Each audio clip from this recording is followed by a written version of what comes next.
This is a Soulfire production. Welcome to Mother. No, it's Mother. Welcome to Mother, the show where we can explore our inner mothers to actualize our greatest selves. Through interviews with incredible guests, live coaching sessions, and my own experiences, we're going to dive deep into embracing feminine values and reparenting ourselves. So be prepared to show up, hold space, and be mothered in a way you never have before, but have always needed. It's time we rewrite the Mother Code. Well, here we are. Welcome to another episode of Mother, Rewriting the Mother Code with me, Dr. Gertrude Lyons. And I'm so excited, so excited to have Allie Phillips jump on with me today. And I'm going to share a little bit about her and all sorts of stuff, but welcome, Allie. Yay. Oh, well, thank you so much. I'm so happy to be here. Yes. So Allie Phillips is, I'm going to say some formal things and then say some personal things. Allie Phillips is like a premier Chicago wedding planner and president and owner of Engaging Events by Allie. And then I can't wait to say, and I'm going to share more about her, but she's our wedding planner. So yay. So we have a lot of personal experience and we're going to be diving into things all about events and weddings. So didn't want to wait to say that one. But Allie, it wasn't hard to sift through and end up choosing Allie because she's the best. And that was very clear.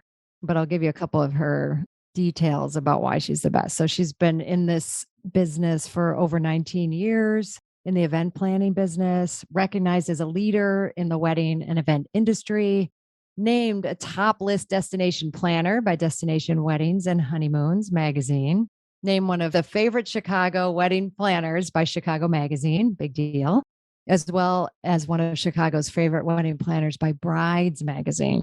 And Allie's planned over 350 weddings that have taken place all over the world. And she does this so beautifully and seamlessly and fun and authentically. But she also gives back by mentoring and aspiring event professionals, speaking at college campuses, conferences, volunteering, and is the co-founder of the Illinois Events Coalition that was founded in 2020 to help advocate, support, and educate for the events industry. So needless to say, lots of wonderful creds, but really, as I think you will discover as we talk, they're well-deserved, well-earned for many, many reasons. So welcome again, Allie. Yay. Oh, thank you. You're welcome. It must be over 350 now. I think I need to update that. I'm sure. I was thinking about that. I was like, I wonder if it's more than 19. It's more than 350. 420, I think, or so. 420. Okay. And I don't know if you can count our event yet because it hasn't happened because Morgan and Mitch's wedding is in February. So we'll be, I'll be sharing about the topic that we're talking about. But I'd love to start out. We're going to be talking about particularly tying you and event planning and the fact that you're, holding space and, so much right in the midst of what can be one of the more emotional events that, this isn't just a corporate gig that, there's stress involved with that, but this is families coming together. This is, heightened potential drama, all that stuff. But before we get into that, I'd love to hear a little bit kind of how'd you get into this business? What's your journey been a little bit like as an event planner? And then we'll go from there. Yeah. So it's been a 19-year road to here to present. And we've lived through recessions and pandemics. And it's amazing to still be here and still be planning events. And now to continue to plan events outside of our country, which is so exciting. And, we're traveling a lot now again. So we're excited to be here and still on the map. But I started my little business, I call it, because I'm the owner and main planner and designer 19 years ago. I actually worked in the logistics industry prior to, believe it or not, I worked in trucking. And but on the logistics side of things, and project management and customer management. And I kind of did some soul searching in my late 20s and was looking to maybe start my own thing and be my own boss. And a friend at that time said, you'd be an amazing event planner. And at that time, maybe a couple universities had a hospitality degree, and there wasn't as many things as there are now for, inspiring wedding planners. So I just kind of figured it out on my own. I've always had a very entrepreneurial spirit. As my father said, I put up my little sign and I said open for business. And with just sort of the business acumen and my relationship management in the career that I had previously, I had a lot of success really early on with many mentors along the way. I worked for another event planner who lived in the suburbs, and she sort of pulled me aside and said, "This is it.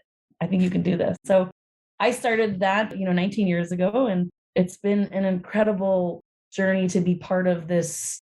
It's almost this sort of rite of passage in life. It's this most important thing that a lot of times is, people's most important day of their lives. And that's what we hear a lot. And it's fun to be part of that journey and to be an entrepreneur too, and be my own boss and meet amazing families and travel to great, wonderful, beautiful places. And I mean, basically, every day I get to help plan a celebration. And that's very effective, fun part of my best part of my job is that at the end of the day, it's two families coming together, two people coming together, and there's a great party at the end after the end, and we get to be a part of that. So 19 years of it. It's been amazing. Yeah.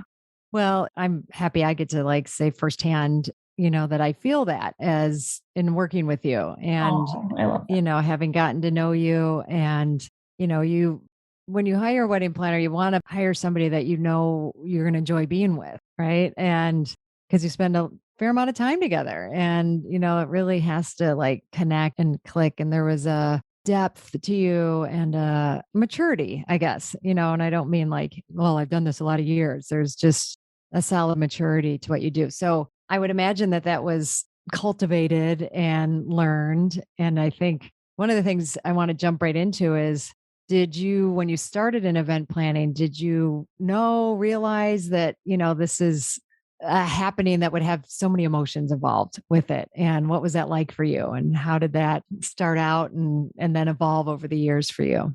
Yes, that is such a great question. And it's not something you think about when you say, I think I'm going to do this. I'm going to start, planning weddings and events. But you quickly learn that there's emotions and layers there that you never expected. It's, getting married can be this joyful, but also sometimes sort of scary process because it's something a family and a couple have never done before. And so you become the guide and leader of that. And within that can be layers of emotions of excitement, nervousness, frustration, families wanting certain things, couples maybe not agreeing with it. So immediately you learn there's a little more here that you thought, right? And then you also learn too that within the community of vendors and partners that you work with, there's also emotions there. And we see Oh, that yeah. on the day of, and you see that leading up. And you saw it I saw it during the pandemic is, brides and grooms obviously had moments of having to move things, but then also vendors had moments of losing business. And so as I slowly made my way through it, you learn not only the management of events, but the management of emotions and all the things that go with these celebrations. Yeah. And I think it's so fascinating, and It can be, yes. well, I'm going to jump right to, how do you take care of yourself around that? Because, I mean, I know from having had my own wedding 33 years ago, well, coming up on 33 years, that, some of the best advice I got was to just be aware and understand that all of the family stuff comes up, right? And there's Yeah. something particular about, these transitions where families are coming together and just within your own family, the things, emotions get really heightened and things can get pretty raw and sometimes kind of rough. Now, do you see yourself as like an intermediary in that? Do you try and kind of stay out of it? Or, how do you, when you see this kind of going down in relationships, kind of what's your style? What do you do? Yeah, I mean, there's no way to avoid the emotions, and you become a confidant. So people share with you and feel comfortable with me. And I want all my clients to feel really comfortable with me to tell me sort of exactly how they're feeling. And as I see the dynamics happen between and the emotions that come up, I'm not as necessarily emotionally tied to it because I'm separate from it. And I can look at it from a perspective, a different idea and a different perspective, right? My mom wants me to wear this style dress, but I really don't want to. And sometimes that can cause sadness and tears and frustration within the family, right? Or within any decisions that are made during the wedding process. And Mm. we just come at it with a very look at it from both sides and respect both emotions from the person that it's coming from and just try to navigate the best plan to move forward. And sometimes it's lending an ear and just letting a person vent or cry to you, but really hearing them out and understanding what lies within that as well. And so, while in my own life, I might not be the calmest individual, within my career, I am. And I stay very level headed, and I am always quick to just sort of take a breath and calm everyone down and really try to drill in and see, like, okay, how can we solve this if it's something that we feel that might be just causing that stress in the process. And my sister always giggles too, because she sees Allie at home and normal life, and then she sees Allie at work and maybe on TV, and she's seen me speak and things like that. And she always laughs and she's like, you have a really good knack for managing people and helping them feel comfortable and helping them feel at home where they're comfortable enough to share those things, but then also create solutions that would work for everyone and keep the peace with everybody. Because sometimes there's times where, and it could be something minor, or it could be something I want to do a destination wedding, but my parents don't. And it's just working through that. And then for me, just leading and guiding and giving options. Yeah, no, I think I love that. And yes, I have experienced that. No. It's so funny because it becomes part of your job. And then now when you Yeah. ask these questions, I'm like, wow, I almost do this naturally now, which is great. And I think through experience, and like you said, thank you for that maturity, I can navigate that and help people with that and make people feel at ease. Yeah. No, I think I'll share an example. Like, I think you've done a very good job because I know I've come to you with like, well, I can't, like, and I'll just say it directly, like some things that my husband wanted for the wedding and then kind of was like stepping in. I was like, oh, why are we doing that? Like, I don't know if I want that. And, you could just hear me out, and also hear him. And what I've loved is you're not taking a side. Like, I kind of wanted you to be like, yeah, that's really dumb. Like, we shouldn't, I'll try and talk him out of it, or, you don't do that. Right. And I think that's really takes some discipline and skill to, because you might have an opinion one way or the other, but that's Oh, not the I always point, have an opinion. right? Yeah, yeah, exactly. But you're also navigating, Yes. a lot of people's desires and wants and kind of visions. And, it's been quite a journey for me to everything from when, Morgan first started planning the wedding. I was so reluctant to be a part of it because I didn't want her to feel like I was overstepping. I didn't want her, to feel like we were running the show in some way. And then she actually got mad at me that I was like stepping back too much. She's like, I will tell you if I don't want your opinion or like what you're saying. And I've so much appreciated that because it's allowed me to, have fun and be a part of this, which I hadn't thought of or imagined, but it also stirs stuff up for me. And I think, the things from like, well, they should do it this way because that's how we did it. Or, you know, well, I did do it that way, but now that I think differently about it, I think differently about, the patriarchal notion of like the man walking down woman, the daughter down the aisle and handing her over.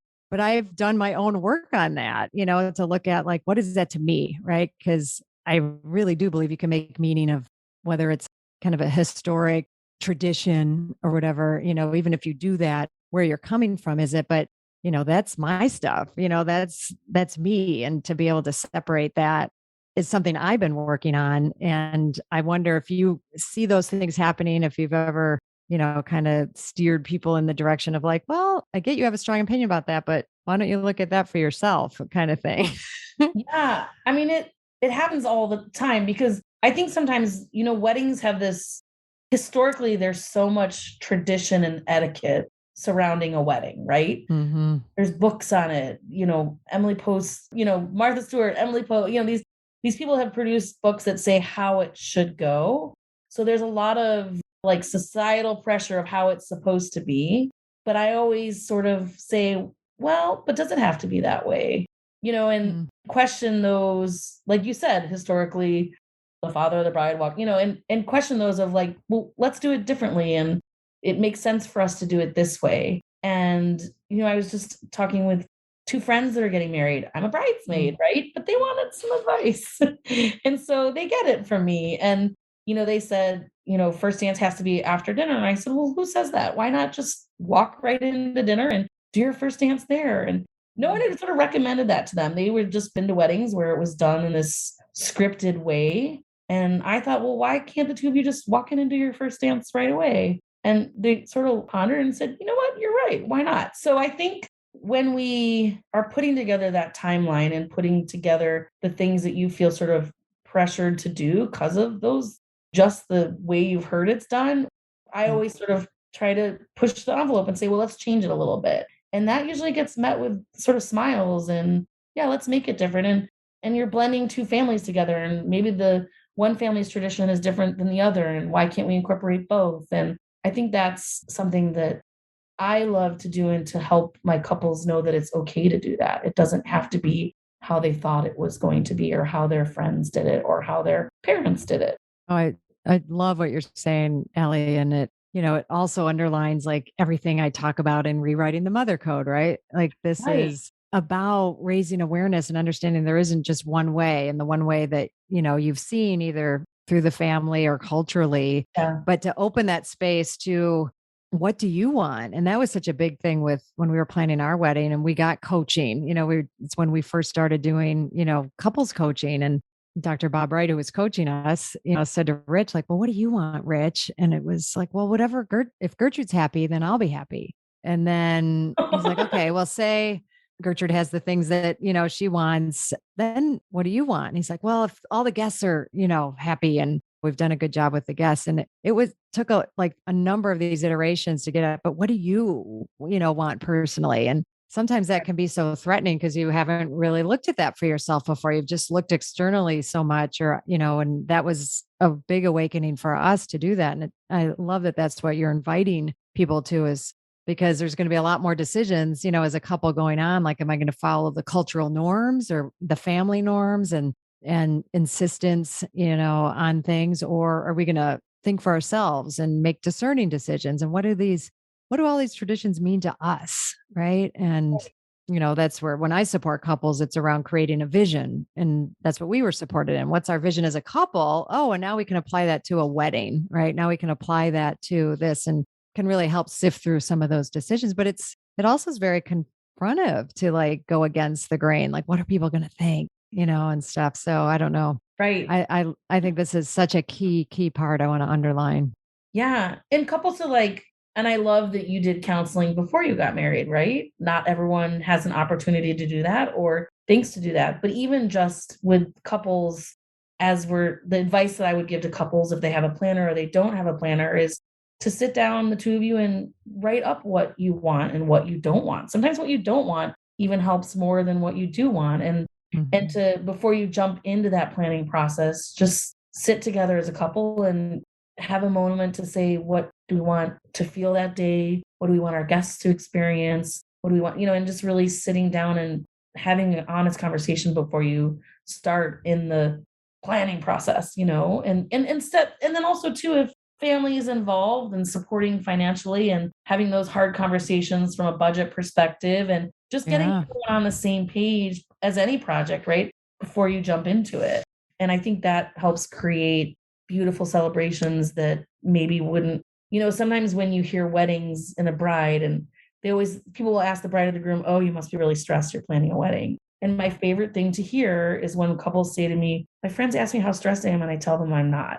And it's maybe not because of me, but it's because they have someone guiding them, but then they've also thought a lot because we've asked them to think a lot about it. And that makes me happy. And that's rewriting this historical, I'm a bride Mhm. or I'm a groom, thus I should be stressed.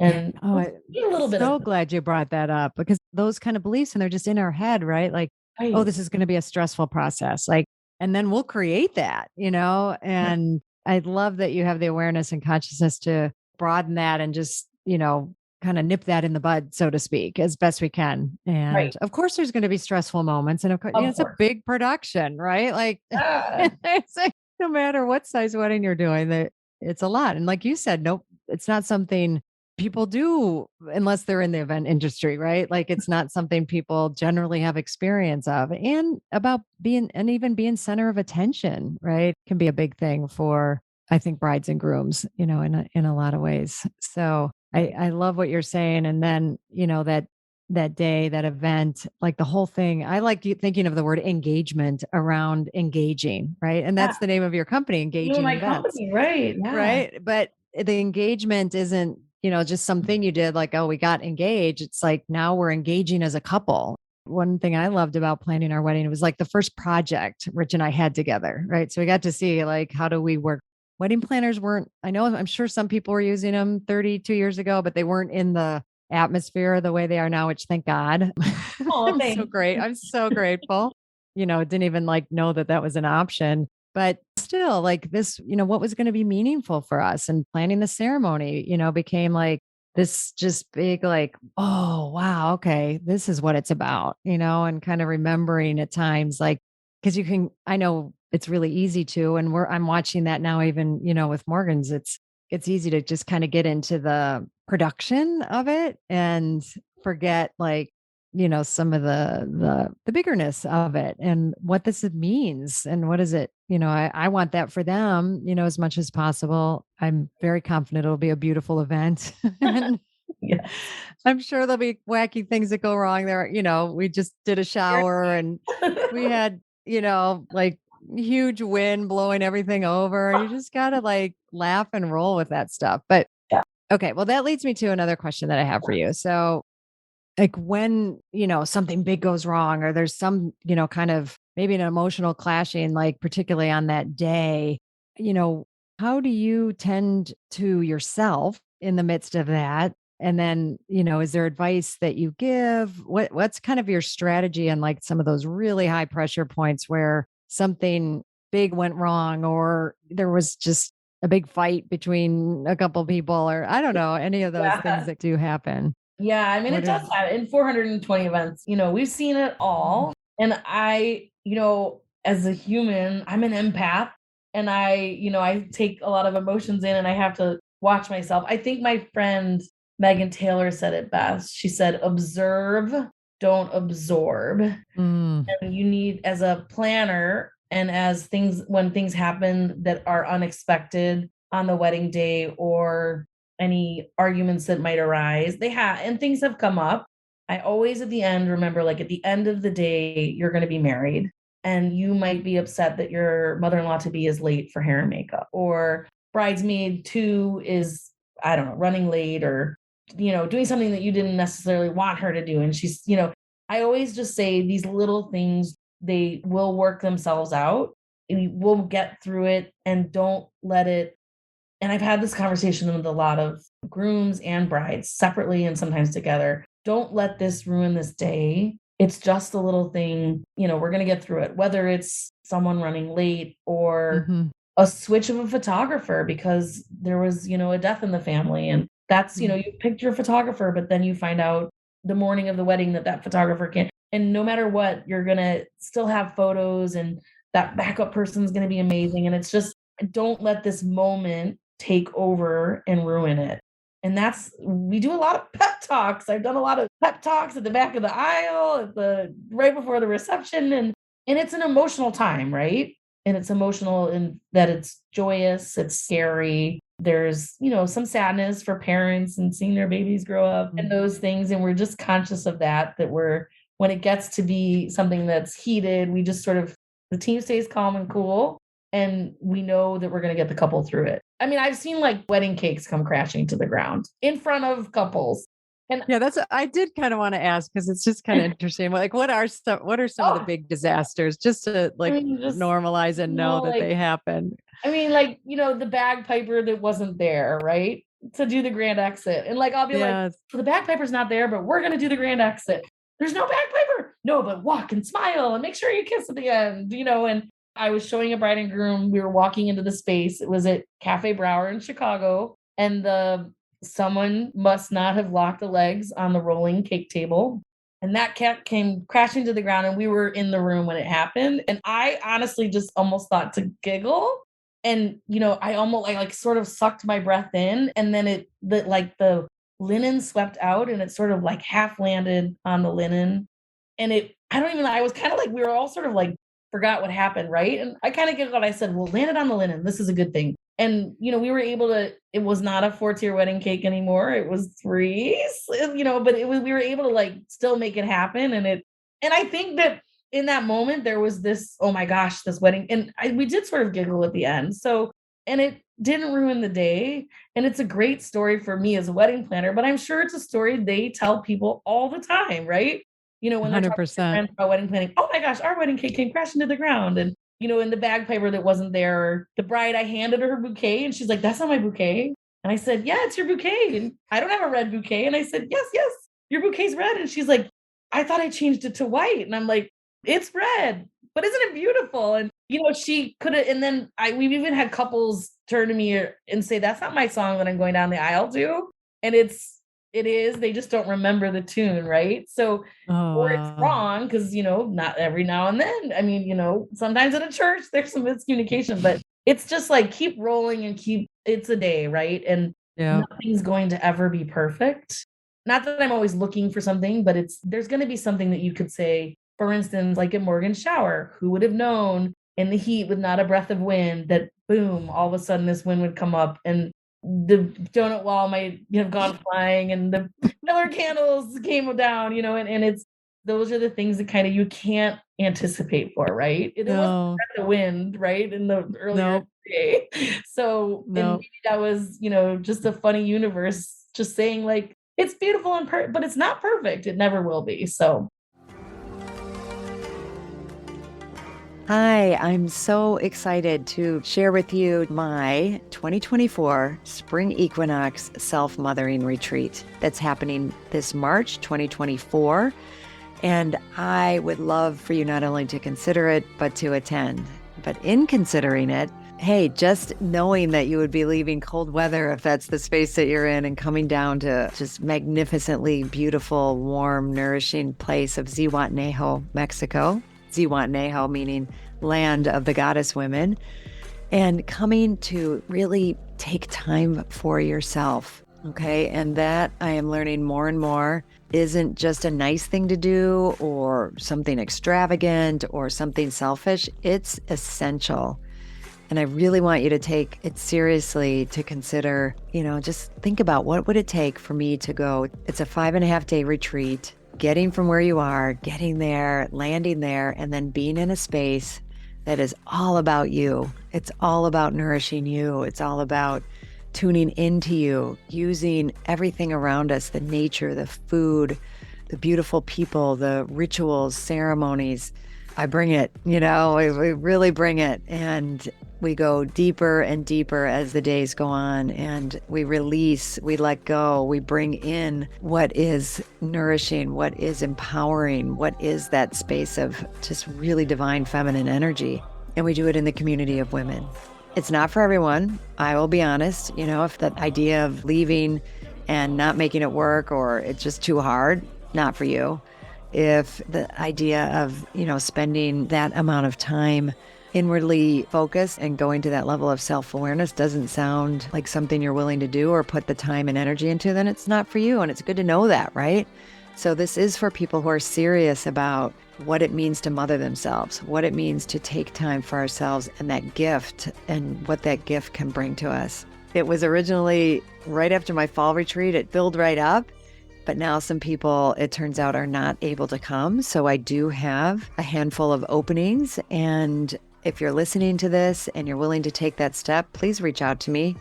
We can do a discovery call, or you can put a deposit down. I would love that. And you can do that by going to my website, www.drgertrudelyons, DrGertrudelyons.com. Go to events, and there you go. It'll all be there. There's a beautiful page there for you to explore. I look forward to hearing from you and then seeing you on my spring retreat.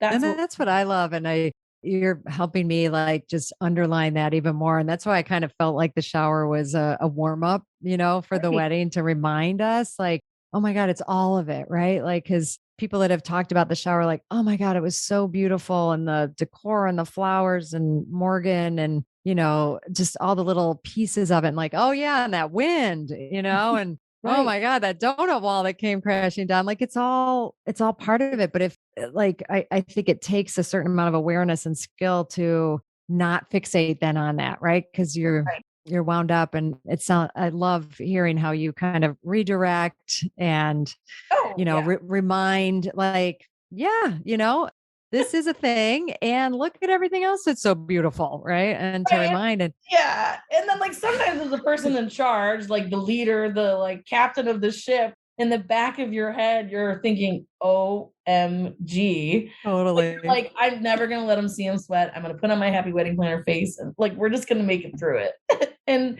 Yeah. again, that's something that we'll giggle about forever. And Morgan and Mitch might tell their kids one day, oh, our shower was so, when she has a daughter or a son getting married, oh, at our shower, our donut wall blew over because the wind Oh yeah. it's like a Yeah. story now. It's become part of your love story. Exactly. And I really appreciated when my brother got married and we were at the rehearsal at the church and the minister, she was like, she set a context for this that I hadn't heard articulated, at that point yet, which is, yeah, it's not if things are going to go wrong. It's what maybe can't anticipate them. But yes, there will be, flubs, mistakes, like faux pas, like the whole thing. But those are the things that you'll remember. And just what we're saying, like, and that really stuck with me. It's like, those are just as valuable and wonderful as like, it almost seems like if it were all perfect, I don't know, like So fun.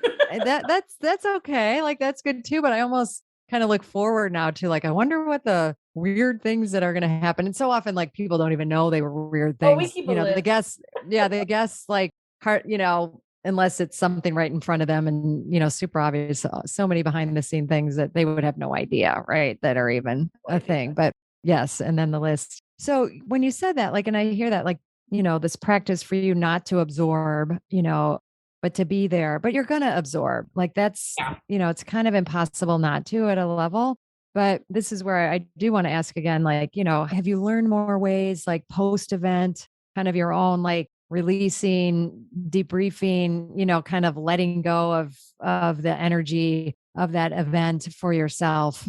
And Yeah. Yeah. if I mean, I'm learning, I'm learning new tools all the time. And with the Mhm. work that I've been doing, I've learned to be better at it because you have to, there is this drive for perfection when it comes to events. And there's a drive for being perfect as an entrepreneur, as an event planner. And it can be tiring and it can be emotionally draining. And so I've learned to just know that the things that are said and sometimes the critiques that you hear aren't necessarily at or about you. It's just you're part of it and you're the leader and you're the person that they're most comfortable with, right? Mhm. We look at every event afterwards and we say, what would we change? What went great? What did we learn? What didn't go well? And it's helped me and the team become better at every job that we do. Mhm. And you think, oh, well, she's 19 years in the business. What does she have to learn? And we learn everything, right? And we learn at every possible moment. And then as far as like recharging for me, it's important for me to take vacations. It's Mhm. I have emails that come in 24/7 and text messages and WhatsApps, right? Because I do a lot of international weddings and those WhatsApps can come in all night and it's a way that people will communicate in some countries. And I've learned in any job you could make this just because it's there in your inbox doesn't mean it needs to be immediately replied to. Yeah. And if it's something that you need an answer for and you don't like, I can't get an answer from a florist on a Sunday, but emails will come flying in Sunday night. And it's because couples are at home, they spent the weekend talking about the wedding. And I'm like, don't look at your email on Sunday because there's no upside to me looking at it. Or even right before I go to bed, that's something I've had to Oh. learn is that like Oh, good. emotionally, if someone is upset about something or not happy with the quote, or there's nothing I can do overnight. So I have learned to detach myself from emails in the evening after I've sort of logged off. And for any job, right? It's sort of this 9 to 5 doesn't happen in my career, right? Because I work on the weekend Right. and I let my clients know if I'm going to be away or if I'm off for the day, or even if Yep. they text, I'll say, hey, heard your text, saw your text. I'm at meetings all day. And so really it's balancing and better managing my time to keep myself emotionally capable of keeping going with my career. Yeah. Right. And there's times that it's hard for me, and there's not every planning process is smooth and easy. And I just give myself the space to like know that I know that I'll come up with a solution, but I can't maybe come up with it that minute that they need the answer. And Mhm. I don't know. Is that answering your question? I think so. I'm like Yeah. thinking a lot about my life now because, like, how do I recharge? And, I recharge in ways that are meditation and journaling and, going on retreats. Like, I got to go on your Yeah. retreat, which was amazing. And that was like really helpful for my Mm. wedding season. And I learned Oh, things well, about say something about that because, oh, obviously this was the right? spring Oh, retreat spring equinox oh, self-mothering retreat. Yeah. it was Oh my God. it was Love being with you. amazing, and I was vulnerable because I was with you, Yeah. right? And I Yeah. learned things about myself. We did a temescal, right? And I was scared and I got out, and and the lady that was running the temescal sort of brought me back in, and there was things that I learned there that are helping me in my career, becoming Yeah. less of a control freak, learning to like, become a better entrepreneur by not taking things so personally and those things. That can be a recommendation for anyone in any career is that Exactly. separate those two things.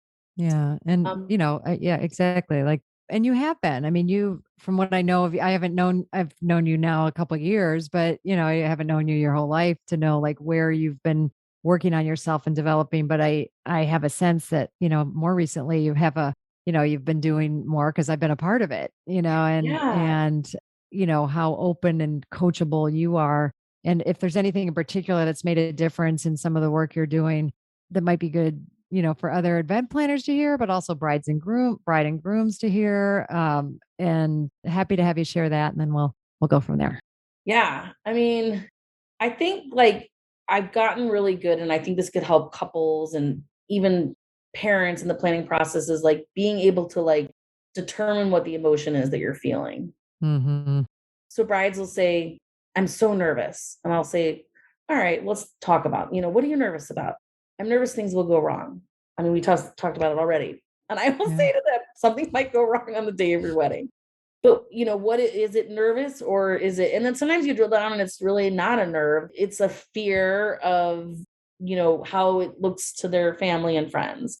Or Right. if I am sad that I'm leaving home, and I'm like I am excited but also sad about my role as a human being changing, right? Because you're becoming a girlfriend, a fiance, and now a wife. So it's really like sometimes talking about what that emotion, I think, and Mm. that's what I'm learning to do is like be able to say, well, that is the real emotion and where it comes from. If that, I don't know, I feel like I'm rambling a little bit, but I No, I think you underlining like I'm going to call it basic, but it's not, it's simple but not easy with what you're saying, which is to start bringing to awareness.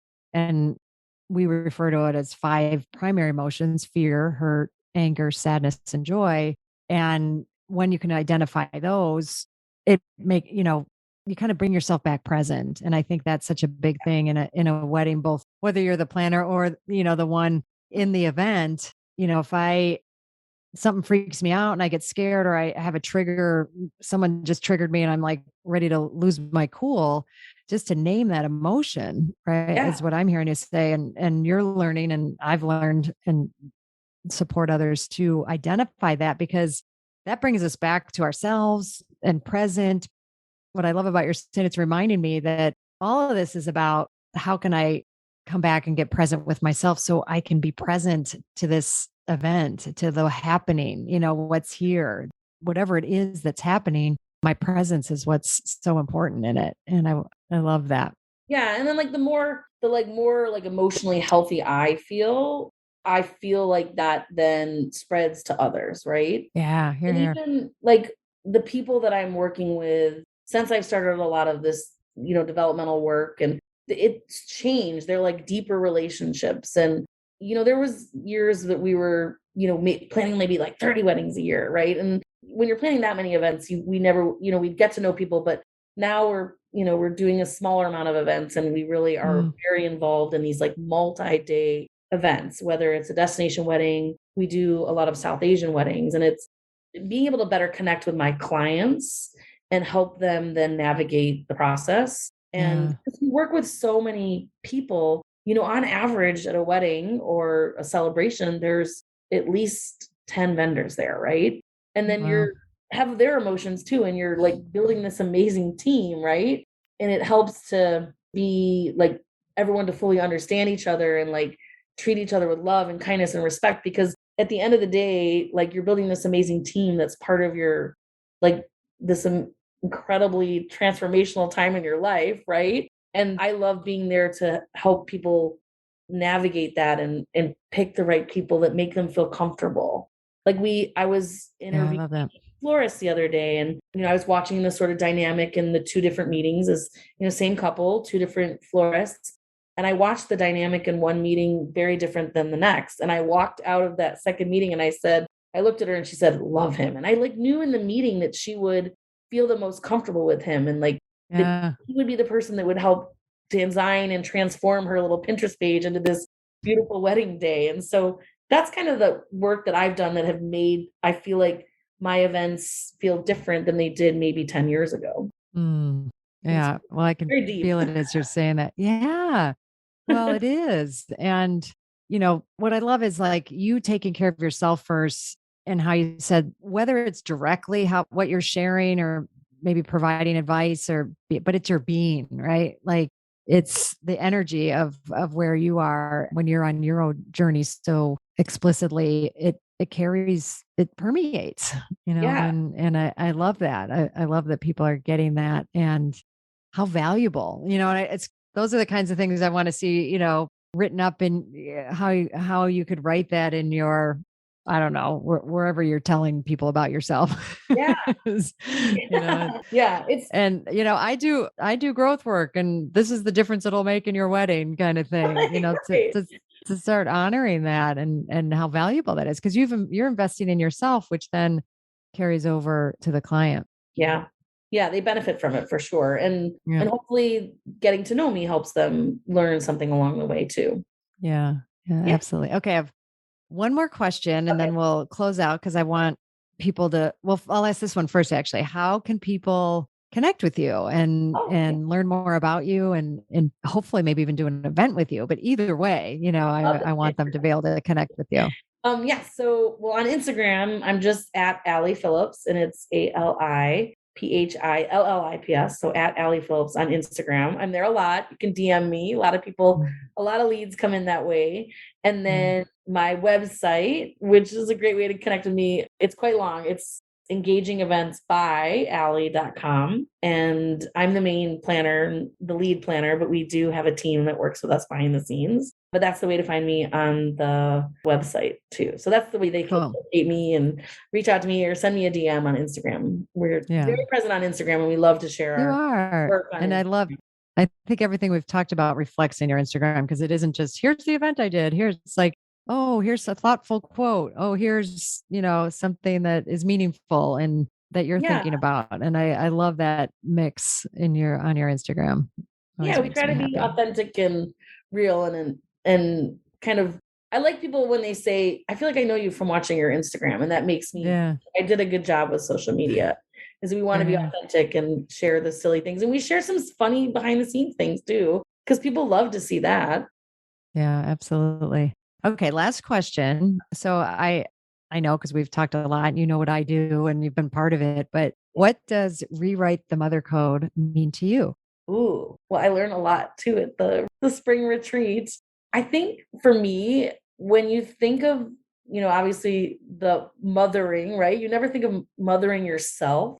And I think Mhm. that was something that so stuck out for me. And when you're trying to create boundaries in your work and day and personal life, you have to think about yourself first, and loving and mothering yourself first before you can take care of others. Yeah. And that is obviously historically women sometimes, they're meant to be nurturers, and they put other people possibly first. But as the airlines tell us, make sure you put on your mask before you help others, right? You need to Mhm. take care of yourself before you help others. And that's what stands out the most to me. And I've been a podcast listener a long time, and I continue to love to listen to your podcast and Oh, learn more about rewriting that mother code. So yeah. Well, I very much appreciate that. Thank you so much. And I love that how we've entered, kind of intersected in our lives now in these super meaningful ways. It means like so much to me. I'm so, so grateful for all the layers, that we're connecting. Well, thank you. I know one of the ways you're mothering yourself is you're actually attending an event this weekend. So thanks for taking time out of that special time you're having in New York this weekend to be with us and to share. So yay. Good.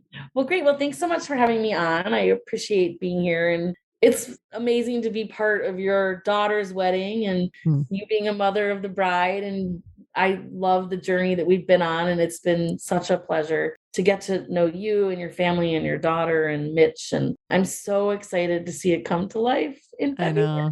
So cool. And it's something, and maybe the earth, like you said, the wind might come too in the strange way there. Absolutely. I think the wind element has been making herself known for sure, and bringing some messages that we'll have to open up and listen to, because I think that's possible too. So well, maybe we should think about, we'll have to do a post event. Yeah. I know everyone always tries to get what happened behind the scenes, and exactly, hard to get it out of us. But we there are things that happen, but I can't wait for it to be here and for them. Yeah. And I can't wait to see them be united as a newly married. I know. So beautiful. All right. Thank you. Okay. Yep. Have a great weekend. Thanks. Thank you so much for choosing yourself and taking the time to listen to this podcast. As always, please rate, review, and subscribe to Mother. Subscribe to Mother. It helps other people who need this message, aka all women. Well, actually, everybody, men included. I'm honored to have you on this journey in mothering yourself. Remember, change is uncomfortable, but it's beautiful, and it starts with us. And if you can't wait until next week's episode, follow me on Instagram and LinkedIn at Dr. Gertrude Lyons, or at my website, drgertrudelyons.com. I'll see you next time.